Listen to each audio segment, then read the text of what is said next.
Seraphine Voss stood in a dress that was not hers. It had belonged to her mother.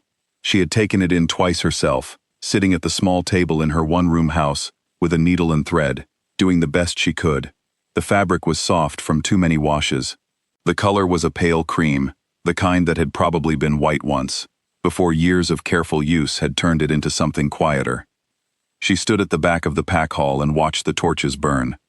The hall was full. Everyone had come.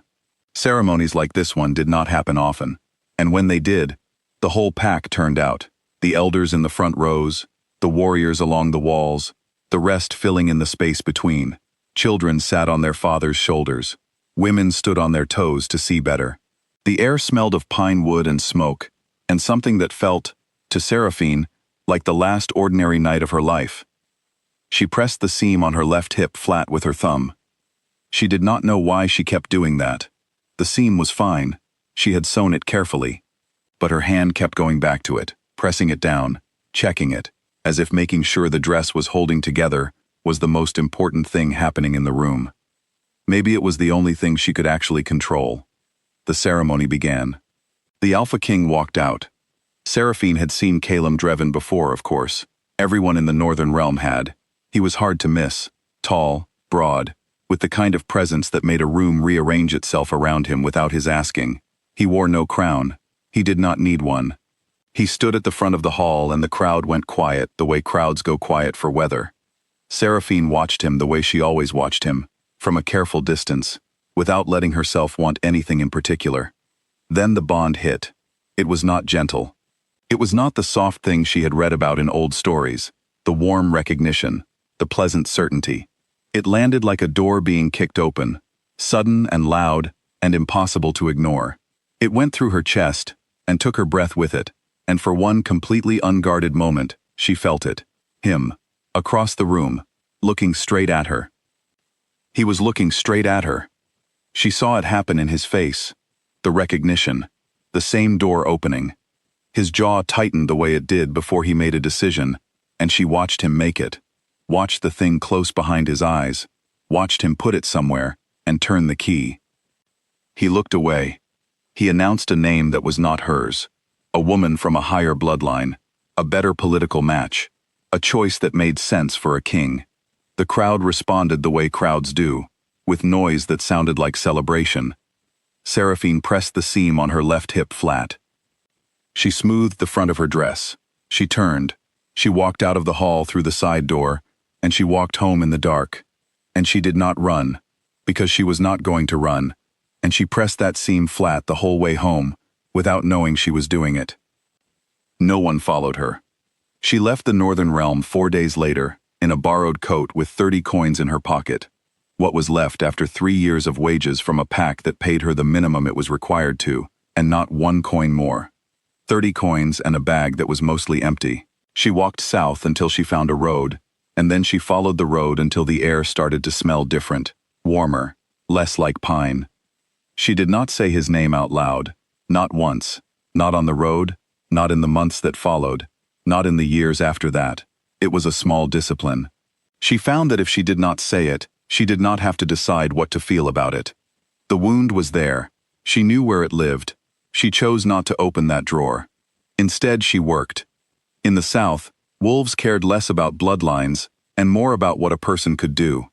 Seraphine could do quite a lot, it turned out.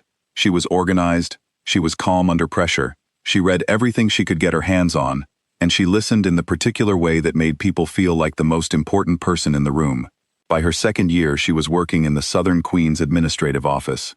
By her 3rd, she was at the Queen's right hand in negotiations. By her 4th, she had stopped thinking of herself as a Northern Omega who had been left in a pack hall. She was Seraphine Voss, and she was useful. And useful was better than wanted, because useful was something she could build herself. Then the Southern Queen called her into the study and set a letter on the desk. "I'm sending you to the summit," the Queen said. Seraphine picked up the letter. She read the location. She set the letter down. "Right then," she said. She picked the letter back up and began making notes about which documents she would need. The Inter-Realm Summit was held in the Northern Realm, in Calum's palace. She had known. From the moment she read the location, that this was a thing she was going to have to do, and she was going to do it the way she did everything, with complete composure and detailed preparation. She packed carefully. She reviewed every treaty document 3 times. She chose her clothes with the particular attention of someone who understood that appearance was its own kind of argument. She did not sleep well the night before they arrived. The palace was exactly as she had left it in her memory, all stone and height and that particular northern cold that lived in the walls, even when the fires were lit. The grand hall was full of delegates from 6 realms, all of them important, all of them aware of being important.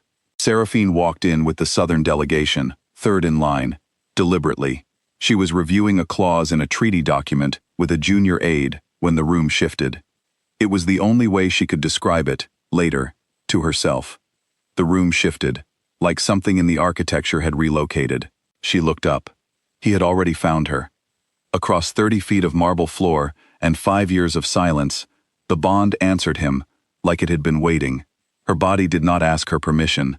It recognized him the way lungs recognize air, not as a choice, but as a fact. She looked at him for exactly 1 second, then she looked back down at the treaty clause. Delegate Voss, his voice. Across the room, she had not been prepared for his voice. She had thought she had been, but she had not. She finished the sentence she was reading. Then she looked up in the general direction of the dais and said, without crossing the distance between them, "Delegate Voss will do fine, Alpha King.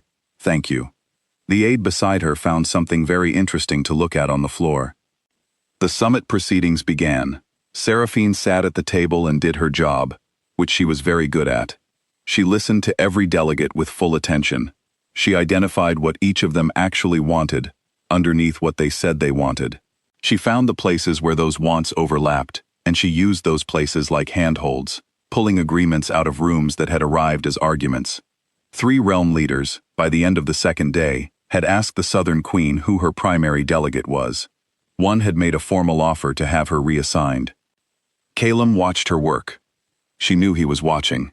She was aware of him the way she was aware of a window in winter. The cold came through, whether you looked at it or not. She did not look at it. On the 3rd evening, he sent a formal request for a private audience. She arrived alone, on time, with a folio under her arm. She set the folio on his desk and asked which of the 4 disputed clauses he wanted to discuss first. He did not touch the folio. "I need to explain," he said, "what happened 6 years ago." "You don't," she said. "I do, for myself." She looked at him for a moment. "The drawer. Just for a second." She closed it. "Imagine that," she said, in the tone she used when she meant something quite different. "Then, which clause would you like to start with?" He was quiet long enough that she began to think he might actually pick a clause. Then he said, "Did you hate me?" The room was very still. She looked at him. Really looked at him, at the jaw she had watched tighten while he made his choice, at the face that had found her across a torchlit hall and then looked away. She looked at him for a long time. "No," she said. "That would have required caring which way it went." It was the most precisely constructed lie she had ever told. He knew it. She could see that he knew it. Neither of them said so. The folio sat on the desk between them, unopened, and eventually she excused herself and left, and neither of them had touched it. The final session of the summit was held in the throne room. All 6 delegations were present. Calum sat in the chair of authority at the front of the room. The proceedings had been running smoothly, too smoothly perhaps, because the delegate from the Western Realm waited until the final hour to raise his challenge. He stood and cited, in a careful and prepared voice, that the Southern Queen's primary delegate was a Northern-born Omega with no formal standing in inter-realm proceedings. On that basis, he argued, every agreement the Southern delegation had negotiated over the past 4 days was procedurally invalid. The room went the particular quiet of a room that has just understood what kind of moment it is in. Seraphine set down her pen. She did not ask for the floor. She stood, and the floor was hers. She began to speak. It was not a speech. Speeches appealed to feeling. What Seraphine did was closer to surgery. She held up each of the Western delegates' legal citations, one by one, and she placed them beside the relevant precedents from 4 other realms that he had not mentioned. Precedents that were older than his citations, and more specific, and directly contrary to the conclusion he was drawing. She did it without raising her voice.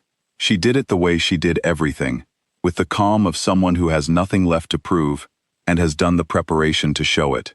The room watched her, with the attention you give something that turns out to be more than you expected it to be. The Western delegate opened his mouth twice and closed it again both times. She had just finished the fourth precedent when she heard the sound of a chair on stone. Calum had stood. Everyone in the room expected a ruling, a king's word to end the procedural argument, a clean and royal resolution. He stepped down from the dais instead. He crossed the floor. He stopped in front of her, in front of Seraphine Voss, in her own coat that she had bought herself with her own money, with her folio and her pen and her 5 years of building something over a hole, and he went to his knees. Not in ceremony, not in protocol. There was no protocol for this.